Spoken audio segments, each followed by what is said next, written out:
This letter is for anyone who finds this piece of paper and reads through it, for I'll be hiding it in a way that it may never be discovered. You may want to ask me why I'm writing this at all if I intend for it to remain hidden from the world. The answer is simple. I want people to know that I knew everything all along.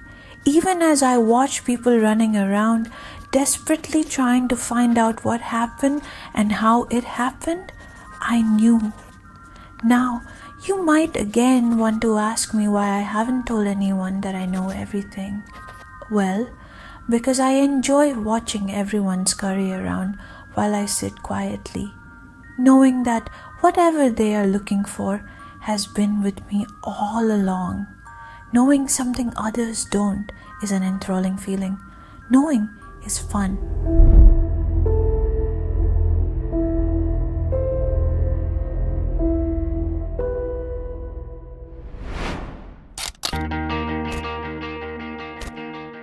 I'm Sukanya Basu, a 10-year-old girl born and brought up in Kolkata. In Bengali, Su means good and Kanya means girl. My parents probably wanted me to be a very good girl, and perhaps that was the reason behind my name. And to be honest, all my life, I have tried to live up to their expectations of being a good girl. As I have heard from my relatives, I am soft-spoken, calm, and well-mannered. I respect my elders and love my cousins and nieces just as a good girl should. I never do anything that might embarrass my parents. I study hard and score good marks. Last year, in 3rd grade, I topped my class. My teachers loved me, my parents adored me, and everybody else wished for a child like me, an ideal daughter. But deep down, I know who I truly am. No one else does, only me. And I'll tell you again, knowing something no one else does is a lot of fun. I don't know when I developed this habit of keeping secrets from others and watching them struggle to figure things out while I just sat there with all the information they needed. No one ever asks me anything, Maybe because I'm a little girl and they think I am too naive to understand things. But knowing is simple. All you need to do is keep your eyes and ears open, and everything is right in front of you. I don't understand why adults complicate everything when the solution is simple, and then curse and get frustrated at their failures while I just sit there alone or watch TV, knowing everything all along. Because, and I am going to say this again, knowing is fun.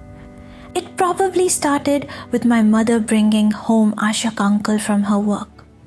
My father got a promotion a few months back and his workload increased.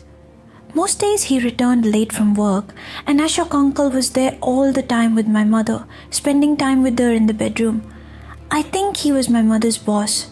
I liked him because every time he came, he brought a lot of chocolates for me, and I love chocolates.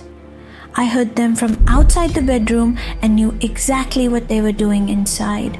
But I won't write about that here because I am my mother's good girl and I will never do anything to bring her shame.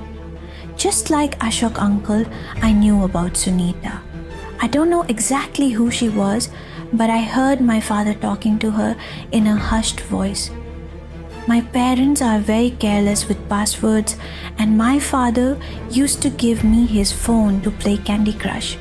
That's how I saw Sunita's texts. His WhatsApp was locked with a 4-digit PIN, but as I said, my parents are clumsy, and I knew both my father's and my mother's security pins. I saw Sunita sending pictures of herself standing in the bathroom, all wet and naked, and some from the bedroom too. But I never told anyone. I don't know what pleasure my father got from those, but he surely seemed very happy from the replies he sent. Well, as I told you, I knew about both my parents' infidelities, yet here I am, sitting quietly like a good girl, never telling anyone about any of it. I watched my parents trying to hide their affairs from each other, and trust me, I cannot explain the excitement I felt every time something like that happened, because I was always there, knowing everything all along. I don't know when this fascination with knowing started to take hold of me. Perhaps it was in school when I began sneaking items from one student's bag into another's and watched as the teachers searched everyone, found the misplaced item, and punished the student who had it. It was so much fun seeing them plead and cry, insisting they hadn't stolen anything, yet the evidence said otherwise.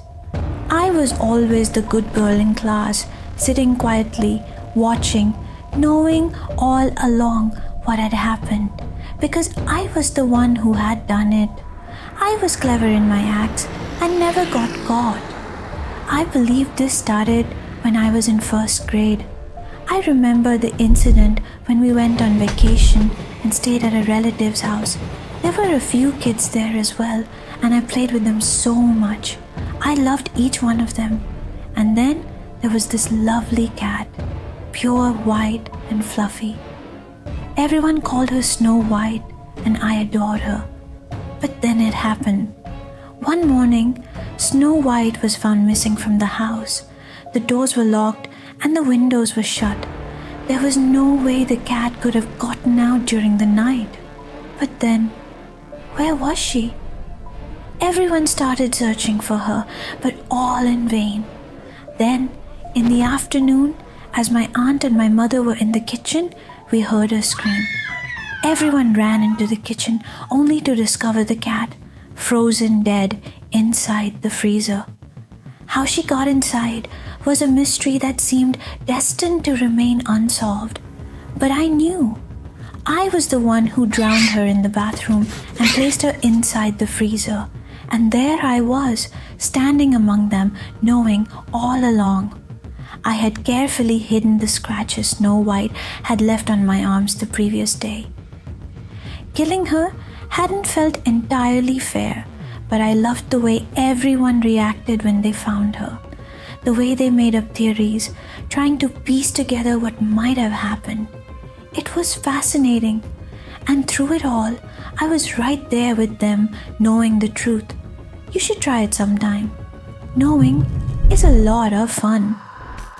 The problems between my parents started around the same time I began fourth grade. I knew they would never be okay again. I knew what the problem was. Things only got worse, and before I knew it, they were screaming at each other, hurling insults and objects alike, fighting day and night. It became unbearable to live in that house, and I prayed that things would return to normal soon. But then, the accident happened. They forgot to turn the gas off. The fire spread, an explosion followed, and both my parents died in the blaze. The house was reduced to nothing.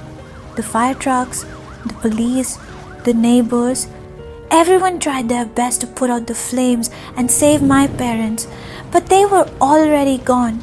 I became an orphan. Now I live with my uncle and aunt. It's been almost a month since the accident. I was so grief-stricken that I barely spoke. My uncle and aunt are kind people. They have no children of their own, which is probably why they have started caring for me as if I were their child. They took me to Dr. Abhijit, the best psychiatrist in town, for counseling. His sessions are lifting the weight of my parents' deaths off my shoulders. Dr. Abhijit is not only a good doctor, but also a very smart man. I never knew how slowly he got inside my mind as he started analyzing me. We used to have 2 sessions every week, and slowly I felt myself opening up more to him. He had a certain charm that made anyone feel at ease when they were with him. I had heard my uncle speaking to Dr. Abhijit. The man is old and has hearing issues, hence he puts the phone on loudspeaker and then places it on his ear so that he can clearly hear everything. Poor man. He doesn't know that, in doing so, anyone can hear his conversations. And why should I miss a chance like that to know what the doctor thought about me?